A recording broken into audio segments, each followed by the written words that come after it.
Apparemment, je suis un Dieu. Je suis Dieu que toi, hein? Mais ose affirmer. Pourquoi tu fuis? Tu fuis pourquoi? Pourquoi tu fuis? Regarde, je te donne des scientifiques qui te prouvent d'abord que l'univers n'est pas éternel. Tu ne peux pas oser faire une affirmation. C'est ce qui me plaît bien. Ose faire une seule affirmation devant le professeur. Fais une seule, c'est-à-dire fais une seule phrase devant moi. Ose le faire. Et je te détruis automatiquement. Tu ne peux pas affirmer. Tu ne peux te mettre, c'est-à-dire tu te mets au milieu, c'est ce qui me plaît. Mais je vais faire comme toi, je vais me mettre au milieu. Quand tu vas faire l'affirmation, je vais te taper sur les fesses. Je n'attends que ça. Et je suis sûr que tu ne feras pas d'affirmation. C'est ce qui me plaît. Medusa, pour toi, est-ce que l'univers est éternel ou il n'est pas éternel? Je dis bien pour toi, laisse les autres. Arrête de faire des fuites en avant. Arrête de dire telle personne X ou Y. Laisse-les tranquilles. Toi, Medusa, tu es Dieu, Medusa. Est-ce que tu peux affirmer devant le professeur que l'univers n'est pas éternel? Parce que si l'univers il est éternel, alors il n'y a pas de créature et d'un créateur. On n'a pas besoin d'un créateur. Mais s'il n'est pas éternel, alors il y a quelqu'un qui a causé, qui est à la base de cet univers-là. Ose dire, vu que tu es Dieu, moi j'aime bien ton appellation, j'aime bien ce que tu as mis. Dieu Medusa, vu que tu es Dieu, pardon, devant tes abonnés, fais-moi une phrase, dis, l'univers n'est pas éternel. Fais cette phrase-là seulement. Je veux que tu puisses faire cette phrase-là. Et je suis sûr que tu ne feras pas de phrases devant tes abonnés. Parce que moi, je t'attends quelque part. Et tu le sais très bien. C'est pourquoi tu te mets au milieu. Tu ne peux pas répondre à quelque chose. Pour moi, Dieu existe. Et il est à la base de l'univers. Vu toute cette organisation qui règne, s'il y a une seule modification, scientifiquement parlant, hein, s'il y a une petite modification, notre monde s'écroule. Medusa, est-ce que tu es contre ce que je venais de dire? S'il y a une petite modification, notre monde va s'écrouler. Or, nous voyons que l'univers est tellement ordonné que nous devons affirmer, et je le dis, hein, et que Medusa doit affirmer que l'univers a un auteur. Medusa, dis-moi que mon affirmation est fausse. 1500 personnes, dis ce que tu dis. Dis à professeur, je ne veux pas que tu parles d'autre chose, s'il te plaît. Dis à professeur ce que tu venais de dire est faux. Dis ça devant tes abonnés. Je me mute, hein. Je veux que tu puisses dire ce que je venais de dire là, que c'est faux. Simplement, dis, professeur, tu as menti. Je veux ça seulement. Vas-y. Je te passe encore la parole. Dis simplement ce que le professeur venait de dire est faux. Vas-y.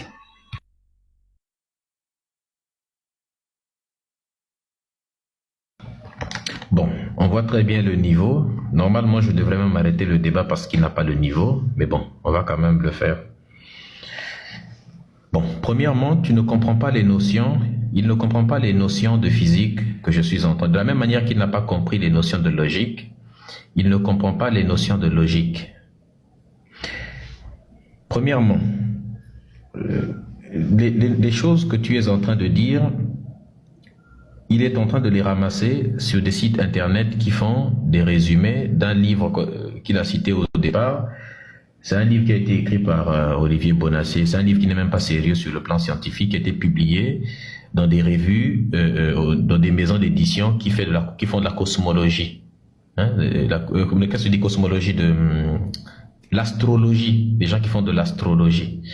C'est un livre, il faut lire un livre qui s'intitule Dieu la contre-enquête, qui a été écrit par Thomas Durand, un livre qui a complètement démonté le livre Dieu, la science et les preuves, que moi j'ai lu, mais que lui n'a pas lu, justement, puisqu'il n'a pas le livre avec lui, c'est même pas avec le livre en question, il est simplement en train de voir 2-3 trucs sur Internet.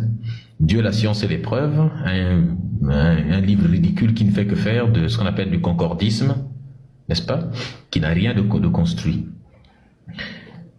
Quand tu poses la question, je viens de te répondre tout de suite, je t'ai donné la réponse sur le plan de la physique, je t'ai expliqué la théorie des cordes, ou bien je t'ai résumé une partie de la théorie des cordes, je t'ai expliqué une partie de la théorie quantique à boucle, mais comme tu n'as pas le niveau scientifique nécessaire, tu n'avais rien compris. Tu as repris la parole parce que tu as construit un argumentaire depuis là où tu es venu. Tu t'es dit, je vais partir sur l'œuvre de Médusa, je pars avec un piège que j'ai fabriqué, mais pour que mon piège fonctionne, il faut que Médusa puisse dire, oui, l'univers n'est pas éternel. Parce que si Médusa dit autre chose que ça, mon piège ne marche pas et tout mon argument tombe à l'eau. Alors je vais aller lui poser la question pour m'assurer que Médusa puisse donner la réponse que je veux qu'il donne, c'est-à-dire qu'il dise que l'univers n'est pas éternel.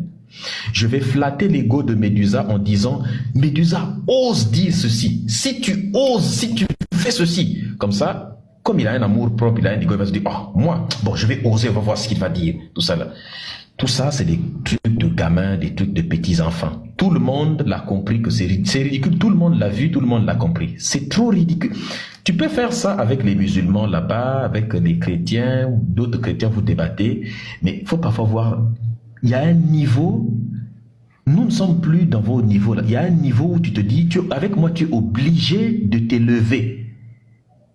Tu es obligé parce que à chaque mouvement que tu fais, quand j'écris Dieu là, je ne suis pas Dieu par hasard. Chacun de tes mouvements, je les ai déjà anticipés des centaines de milliers à l'avance. Chacune de tes phrases, je sais déjà même, quand je vais finir de parler, je sais déjà ce que tu vas dire même. Je peux même te dire ce que tu vas dire. Tu vas rien dire intéressant.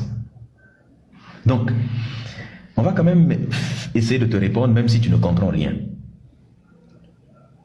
Je viens de te dire qu'on ne peut pas dire que l'univers a un début, que l'univers est éternel, et on ne peut pas non plus dire que l'univers n'est pas éternel.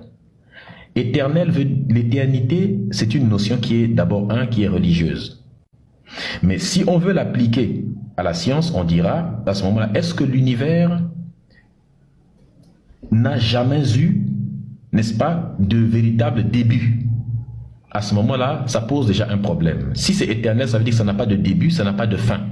Or, les notions de début et de fin s'appliquent à quelque chose qui est temporel. Ce sont des notions temporelles. Le problème, c'est que quand on parle de Big Bang, c'est à partir du Big Bang que le temps et l'espace commencent. Tu vois?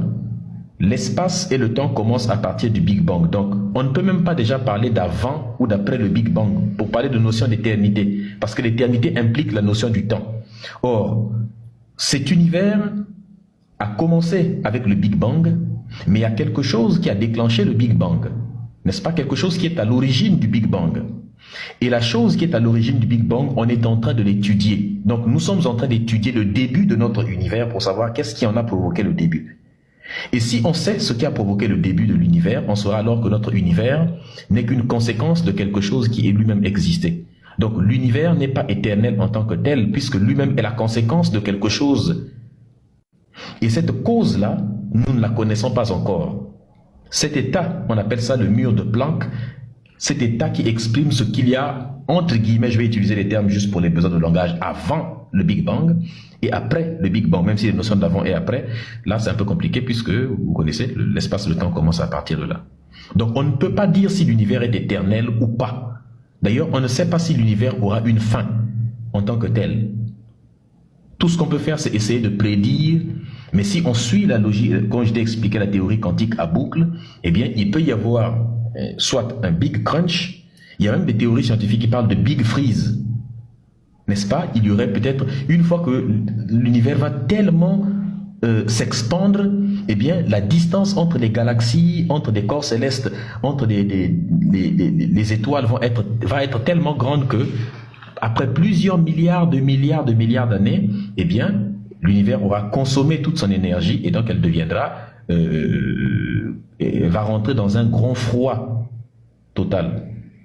Il y a plein d'éléments comme ça que la science est en train d'explorer. Donc, on ne parle pas encore d'éternité pour le moment.